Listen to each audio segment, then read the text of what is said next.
Okey.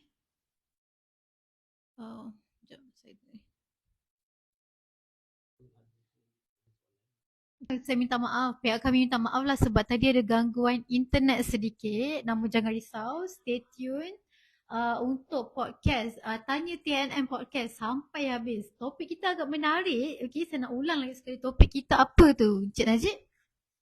Okey, topik kita pastilah pelaburan emas versus pelaburan saham. So, kepada anda yang sedang menonton live ni, cuba like, komen dan share. Dan terus jangan scroll dulu. Kalau anda ternampak live ni, anda stay dulu, stay sampai habis. So, kita akan terus borak-borak santai dalam topik pada petang ini. Okey? Okay, jom kita sambung. Apa kita sampai kat mana tadi? Pas borak santai tepi pantai. Tiba. Okey tuan, cuma saya tak faham satu orang kata kalis inflasi, betul tak? Betul. Tapi kadang-kadang kan nilai emas tu kan turun. Jadi ni macam mana? Maksudnya berkurangan juga susut nilai juga emas tu kan tuan? Ke macam mana? Dalam tempoh jangka masa pendek lah. Dalam tempoh jangka masa panjang dijangka dia akan teruskan kenaikan lah. Sebab tu mana-mana pelaburan pun memang dia mindset jangka masa panjang lah. Okey. Jadi dan bukan maksudnya harga emas akan sentiasa naik. Harga emas dia turun naik. Dia dalam jangka pendek dia turun naik. Sama macam saham juga. Turun naik. Tapi in the long run dia dijangka teruskan naik sebab dia adalah logam yang bernilai lah. So itu maksud dia lah. Dalam tempoh jangka masa yang panjang lah. Okey, faham. So dia ada volatile dia jugalah. Volatility dia ada juga. Sama je. Noted. Okey, ada yang komen petang TNM. Terima kasih Puan Latifah Faiza kerana bersama-sama dengan kami untuk sesi Tanya TNN Podcast. Okey, saya nak sebutlah siapa yang ada dengan saya. Okey, Tuan Mat Saleh ada. Tuan Yasir Arafat pun ada. Dan berkenaan. Okey. Masih lagi? Masih ni ke? Okey, alright tuan. Kita ada soalan daripada Tuan Yasir Arafat. Salam TNM. Saya ada join webinar AI. Nampak macam AI ada potensi boleh bantu kita trade/invest dalam financial market di masa hadapan. Tapi saya setuju dengan post TNM. Sekarang ni output dari AI masih tersasar lagi. So, okey, apa pandangan tuan mengenai AI pula AI, masuklah AI. Masuklah AI. Tadi pasal Bitcoin, pasal hartanah. Tiba pasal AI, tak apa. Kita sembang saja. Santai-santai saja. Okay, alright. So sekarang ni memang zaman AI. Okay. AI ni maksudnya satu teknologi di mana sistem komputer tu dah jadi very intelligent lah. Maksud sangat bijak sampai dia boleh fikir macam manusia lah. Video macam manusia, dia boleh tulis skrip macam manusia. Okay, dan itulah akan ada juga orang bertanya sama ada saham ni akhirnya nanti boleh tak robot tolong trade untuk kita ataupun AI buat untuk kita lah. Dia sebenarnya macam ni tau. Kalau kita cakap pasal AI ni, apa yang saya dengar lah, apa yang saya belajar, AI ni dia dapat replace kerja manusia sehingga kan dia boleh buat lebih baik daripada manusia tau. Allah. Sebagai contoh, sekarang kalau kita nak buat pembedahan, kita akan pergi hospital, siapa yang bedah kita? Doktor kan? Doktor pakar. Doktor pakar bedah yang akan bedah jantung. Okay? Sampai satu masa, diorang tengah develop AI ni sampai robot ataupun AI yang akan bedah manusia. Tanpa manusia lagi lah. Takut kan? Memang takut lah. Takut? Kenapa takut? Sebab bukan daripada manusia. Sebab dia robot. Tapi jangan pelik satu hari nanti yang kita takut ni robot bedah kita. Manusia tak ada dalam operating theater. Maksudnya dia masukkan manusia dalam tu, robot semua dalam tu. Yang bedah semua, yang buka semua ni doktor robot. Doktor AI. Dan jangan pelik pada waktu tu orang lebih prefer dibedah oleh AI berbanding doktor pakar manusia. Kenapa? Sebab AI tu sangat precise, sangat perfect dia punya kerja, lagi bagus daripada manusia. Dan sampai satu masa manusia tak nak dibedah oleh manusia, oleh doktor bedah, sebab bagi orang manusia ni boleh buat kesilapan. Tapi AI tak buat silap. Dia orang akan keluar statistik ni semua. Jadi tenaga kerja tu dah kurang lah tuan. Kurang lah. Sebab tu ini isu global yang sedang masuk starting 2023 ni AI. Di mana kerja-kerja banyak akan replace by robot lah. Dulu masa sistem komputer ada, dah replace banyak lah. Tapi bila AI ada, manusia semua yang dulu kepakaran yang kalau komputer boleh buat, manusia yang tekan komputer tu. Tapi nanti AI tekan komputer tu untuk buat kerja manusia. Manusia dah tak ada kerja dah. Banyak sektor industri sekarang yang dah hampir convert semua tau kepada AI. Contohnya sistem perbankan pun banyak guna AI nanti. Jadi dah tak banyak dah kita pergi kat bank dah tak jumpa orang dah. Semua dengan mesin je. Jadi tenaga kerja tu dah kurang betul tak? Dah kurang. Ini orang-orang muda lah. Tapi jadi satu kerisauan tu. Kerisauan macam mana? Yelah sebab nanti orang dah tak ada nak guna tenaga kerja. So dah tak guna orang. Jadi nak guna tenaga robot. Semua akan dibuat. Kereta akan dipandu oleh robot. Tak ada pemandu nanti. Kereta bergerak sendiri, kita duduk je, jalan. Auto drive. Betul. Betul tak? Sekarang ni kalau kita naik kereta, kita nak pergi mana-mana, kita pakai Google Maps kan. Google Maps yang bawa kita berjalan. Kita ikut Google Maps. Jadi kalau Google Maps boleh, kalau kita salah jalan, dia boleh rerouting in few seconds untuk tukar jalan. Jadi kenapa dia tak boleh ada robot yang ikut Google Maps tu punya ni? Yang bawa kan? Sebenarnya sekarang teknologi dah mengubah kehidupan manusia lah. Dalam beberapa tahun je lagi ni. Sekarang sangat cepat. Dia boleh kenal kita lebih daripada kita kenal diri kita sendiri. Tu AI. Tapi yang penting kita kena pandai kendalikan betul tak? Dia Betul. punya teknologi tu. Sebab kadang orang kalau dah banyak teknologi ni, dia dah jadi malas Yalah. Semua benda dia nak jadi robot je. Yalah. Kita pun dah tak ada kerja Yalah. Betul tak? Sebab Mana nak kahwin? kahwin dengan robot Sesilap nanti Tok Kadi yang kahwin dengan kita dengan robot. Tok Kadi jadi dah tak ada kerja Tak ada kerja. Guna AI. Macam mana? Macam mana tu? Okay. Tapi untuk Datuk Kadi sebab robot tak nak replace dia. Kena jugalah Tok Kadi. Kena lah. Lah. Kahwin je lah dengan robot. Sekarang pun bercinta dengan robot kan tu Jangan menakutkan tu. Sangat tu. Menakutkan tu. Tapi yang penting kita kena. Sebab tu sampai satu masa nilai kemanusiaan tu penting. Itu yang membezakan manusia dengan robot.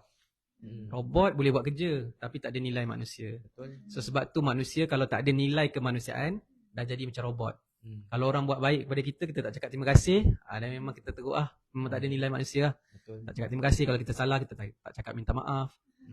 Macam itulah, asyik gaduh je sana sini. Betul. So ini masalah yang sebenarnya perlu difikirkan lah bila kita cakap pasal AI. Okay, balik pada saham, adakah AI akan membuatkan kita melabur saham ni macam mana? Okay, jawapan saya adalah teknologi akan memudahkan kita, membantu kita. Sepatutnya kita dapat gunakan teknologi ni untuk buat duit lagi banyak sepatutnya dalam pasaran saham. Sebagai contoh, saya nak cerita masa sebelum saya terlibat dalam saham, saya tahun 2014 terlibat dalam saham. Sebelum tahun 2014, kalau saya tanya ayah saya ke bapa saudara saya ke yang terlibat dalam saham, siapa-siapa lah pakcik-pakcik yang otai-otai, diorang akan cakap bila nak beli saham, diorang akan call remiser. Call nak beli saham, dan remiser yang akan tekankan buy tu, tekan button sell. Dan diorang ni biasanya baca kat surat khabar je, info tentang saham lah. Tapi masa saya starting 2014 tu, saya ni at the right time. Sebab masa tu saham dia baru start mobile app. Maksudnya kita boleh beli saham, jual saham tekan kat phone kita. And then kita ada laptop ni, kita boleh buka chart, kita boleh ada fundamental database semua, kita boleh kaji sendiri. Bermula tahun 2014 tu baru start. Faham tak? Jadi saya belajar dengan teknologi baru tau. Dan menyebabkan saya boleh buat apa yang saya buat sekarang ni sebab teknologi ni lah. Bayangkan kalau zaman dulu call, kita tak tahu nak buat keputusan pilih kaunter macam mana. Jadi teknologi sebenarnya dia membantu kita untuk jadi lebih bagus lagi lah. Dan masalahnya remiser pula dah kehilangan kerja lah. Dulu kalau nak beli saham kena call remiser, dia tekankan, dia dapat commission lah. Jadi bila secara online, remiser dah kekurangan kerja dia sebab orang boleh tekan buy sendiri. Dan akhirnya nanti remiser tak ada kerja. Dan sekarang tengah desas-desus lah, mungkin brokerage fee tu akan dijadikan zero brokerage. Sampai Remiser dah tak ada lagi dah sumber pendapatan. Jadi ini antara isu-isu yang akan berlaku disebabkan teknologi. So ada sumber-sumber ada sektor-sektor pekerjaan yang akan affected heavily lah because of AI, because of technology. Jadi kalau kita tak upgrade knowledge kita, kita masih lagi bekerja dengan cara lama, tak up to date dengan sistem, tak guna mobile app, tak guna AI, ketinggalan lah. Tu yang jadi orang yang because of computer. Contoh zaman dulu kalau keluar universiti akan dapat kerja. Sebab memang ada peluang pekerjaan. Lepas tu bila zaman teknologi datang, kena guna laptop, komputer, kerja. Siapa yang tak pandai guna laptop, komputer, dia sangkut lah. Tapi ada orang yang dia akan fokus belajar guna komputer, laptop. Hari ni kita semua guna pakai laptop. Kerja kan. Jadi siapa yang masih lagi guna cara lama, tak nak belajar guna laptop, tak nak belajar Photoshop, Illustrator, kan? Masih nak melukis kat atas kertas. Jadi takkan dapat bersaing lah. Sebab tu kita as manusia kita kena sentiasa up to date. Adapt to changes. Orang yang berjaya ni dia bukan orang yang paling bijak. Bukan orang yang paling pandai, bukan orang yang paling kaya, bukan. Tapi orang yang berjaya ni adalah orang yang boleh adapt to situation. Orang yang boleh adapt kepada perubahan. Dia alert dengan perubahan semasa lah. Alert perubahan semasa. Sebab tu kita kena ada mentor, kita kena dalam circle, kita kena baca isu-isu semasa supaya kita up to date lah. Okay. Dan ini penting lah sebab masa berjalan sangat-sangat pantas lah sekarang. Betul. Dah lari topik kita ni. Cerita pasal saham versus emas dah jadi AI. Cerita AI, peluang pekerjaan pula. Sebab ada soalan tadi kan, mudah-mudahan dia menjawablah soalan tadi dekat komen nanti. Okey, ada apa bagi soalan tak? Okay, ada soalan so far masih mendengar baca. ke? Ada orang ke tengok kita punya podcast ni? Boleh terus ni like dengan share pada kawan-kawan. Boleh komen. Kalau apa-apa soalan kita santai-santai je, kita nak tanya apa saja TNM. So ni episod kedua. So kita akan buat bila ni kita punya podcast ni? Kita plan setiap minggu dengan pelbagai topik-topik yang menarik lah Apa yang menarik kita kalau ada apa-apa cadangan pun boleh bagi kita kekurangan idea nak cakap pasal apa. Kalau anda ada topik-topik menarik yang anda nak tahu kan, anda boleh tulis kat ruangan komen. Boleh bagi pendapat apa sahajalah, kita akan war-warkan dan kita akan borak lah setiap minggu. Okey. So ada soalan. Soalan apa tu? Sihan tanyakan soalan. Okey, daripada tuan, kita ada daripada legend kita, Otai Malaya.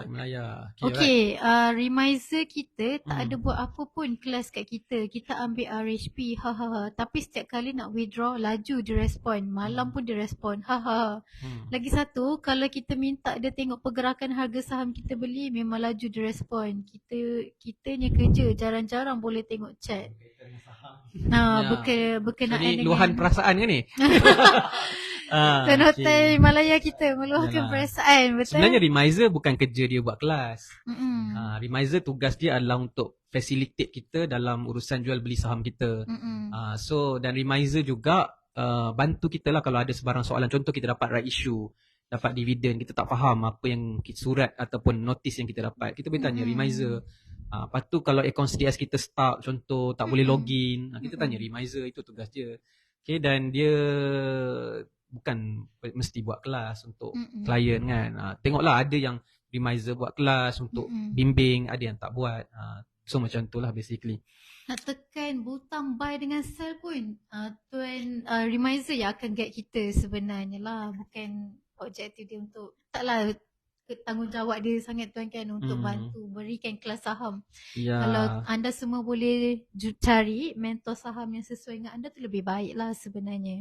Tapi betul lah macam tu. Sebab kalau dia contoh dia orang kerja kan, tak sempat nak tengok nak tekan button buy, saya boleh inform kepada Remiser. Dan bagi saya, sebab sistem tu kita boleh je queue untuk sell. Queue biasa saya buat, saya queue, lepas tu saya tinggal lah, saya buat kerja saya. Jadi sebenarnya sistem telah membantu kita untuk memudahkan melabur dan trade saham ni. Betul. Bayangkan melabur dan trade saham, kita boleh beli dan jual saham di mana sahaja kita berada. Kalau saya pergi luar negara, saya connected to internet, saya boleh tengok saham saya kat phone saya. Jadi saya bawa saham saya ke mana saya pergi. Itu yang best tu.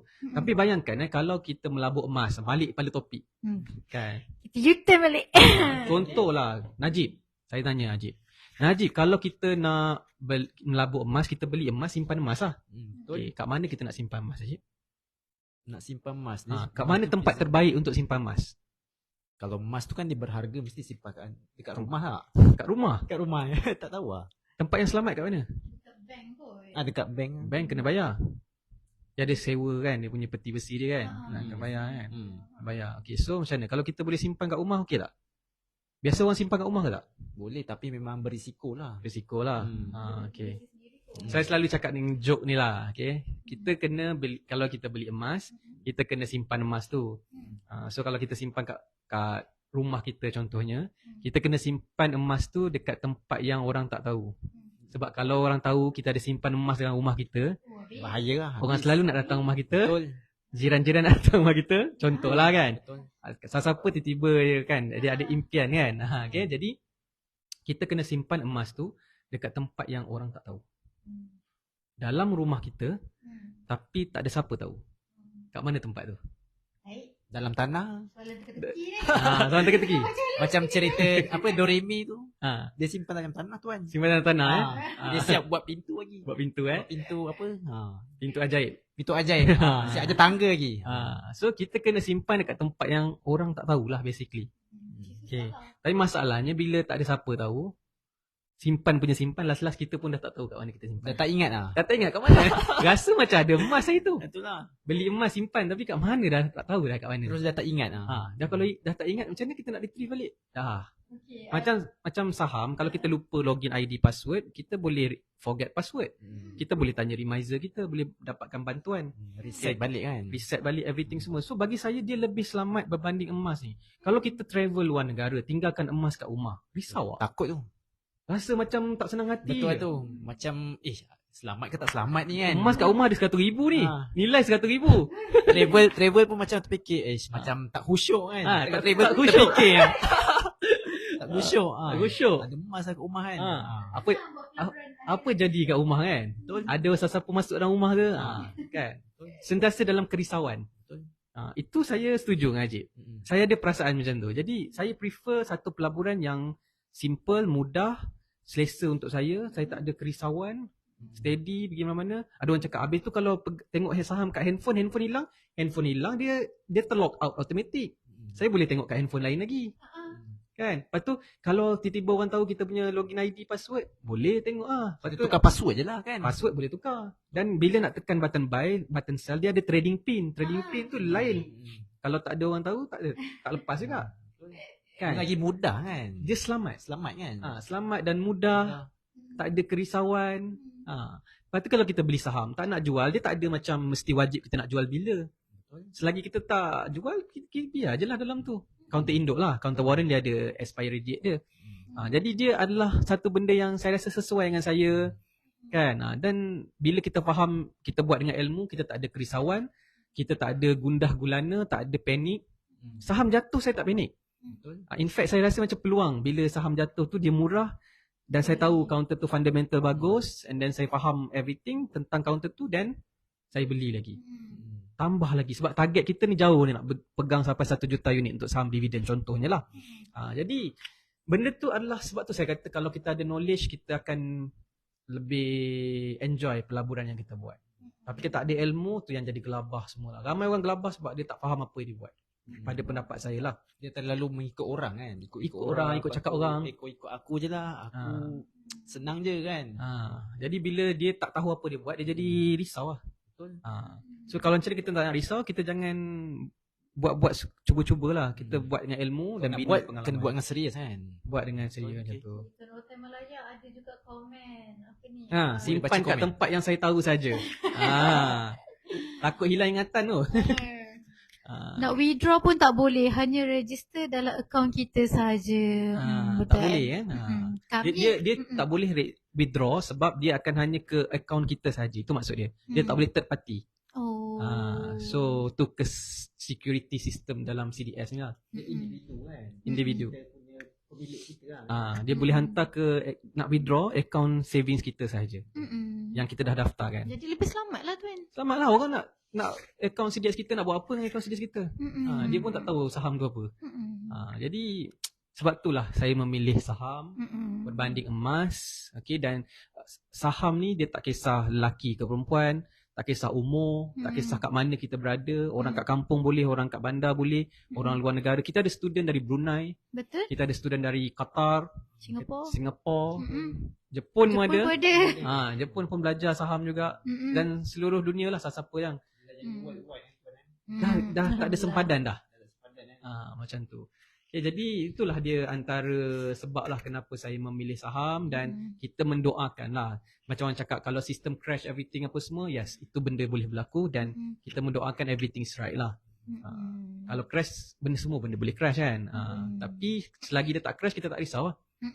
Macam tu. Kalau saham ni ada, kalau emas kita tak tahu nak simpan mana. Lepas tu fikir pula naik turun nilai emas tu. Jadinya kalau dengan saham kita ada satu kerisauan je lah. Apa? Which is ni je lah, naik turun nilai saham tu. Tak risau. Tak risau. Turun kita beli, naik kita jual. Macam tu game plan dia. Tapi dia macam ni lah, kalau kita beritahu pandangan kita tak apa minat emas apa semua, akan datang orang kecam kita.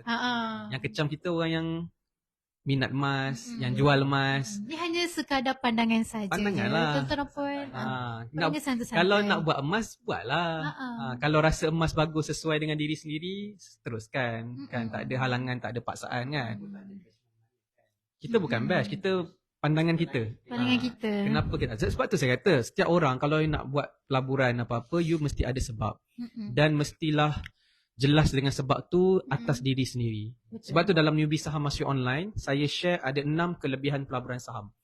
Dan kelebihan tu adalah kelebihan yang sesuaikan dengan diri saya lah. Dan saya cakap kat peserta kena tahu apa kelebihan saham. Jangan buat saham sebab nak profit semata-mata. Jangan nak buat saham ni sebab ada dulu glamour saya beli saham KPJ contoh, beli saham mahal-mahal. Bukan nak nunjuk kat orang, kita beli saham tu nak buat profit. Jadi kita tak boleh bercinta juga dengan saham yang kita beli. Kalau saham tu bagus, kita beli. Saham tu jadi tak bagus, dah sampai masa dia jadi sell signal, kita kena clear position, kita clear position. Kita let go je. Ada masa counter kena cut loss, kita cut loss. Jadi kita tidak bercinta dengan saham. Kita suka saham, tapi kita tidak bercinta sampai kita hilang pertimbangan, tidak taksub. Sebab tak ada benda perfect. Tak ada pelaburan yang terbaik. Betul. Kita cuma menggunakan dia sebagai alat untuk kita jana sedikit income, pendapatan, keuntungan. That's the idea lah. Dan sesuai lah dengan diri kita. Kalau dapat rezeki lah. Betul. Ada lagi soalan? Okey, ada tak yang nak berikan komen kepada pihak kami untuk kami bincangkan, ataupun kalau tuan-tuan dan perempuan nak cadangkan tajuk, mungkin sekarang ni kita cakap pasal pelaburan emas, next kita mungkin boleh cakap tentang pelaburan hartanah mungkin. Kalau tuan-tuan dan perempuan ingin topik seperti itu dikongsikan, dikupas bersama dengan TNM, nanti bolehlah komen kepada kami lah. So saya rasa kita dah berada di akhir perancangan, betul? Di rancangan di akhir rancangan. So terima kasih kepada anda semua yang stay daripada awal sehinggalah akhir. Mungkin Sehingga terputus. Join lagi sekali. Akan datang ada topik-topik panas ke macam mana? Boleh? Kita tak tahu. Jadi anda boleh stay tune dengan kami setiap minggu. Nanti kami akan beri notification lah yang kami akan buat. Hanya TNN Podcast. Follow Tuan Nizam Malik. Yes, follow. Kita akan kupas isu-isu semasa lah, apa-apa lah. Follow kita di Facebook, di Instagram, di TikTok, kalau nak, dan YouTube. Dan YouTube juga, YouTube Saham Mastery. Tapi ingat follow yang official account. Sebab sekarang ramai scammer. Cakap pasal scammer, saya rasa kita boleh buat topik lah tuan pasal scammer. Nanti kita cerita pasal scammer lah. Kita pun tak tahu. Stay tune lah. Stay tune nanti tuan-tuan. Ini masalah yang meruncing sekarang. Okay, alright. So hati-hati semua, take care. Selamat berbuka puasa kepada yang berpuasa. Kepada yang berpuasa di sini. Yang beraya lagi, beraya sambung raya. Siapa yang nak beli emas, beli emas. Kita lari dulu daripada dikecam. Okay, jumpa lagi semua. Take care. Assalamualaikum dan bye-bye.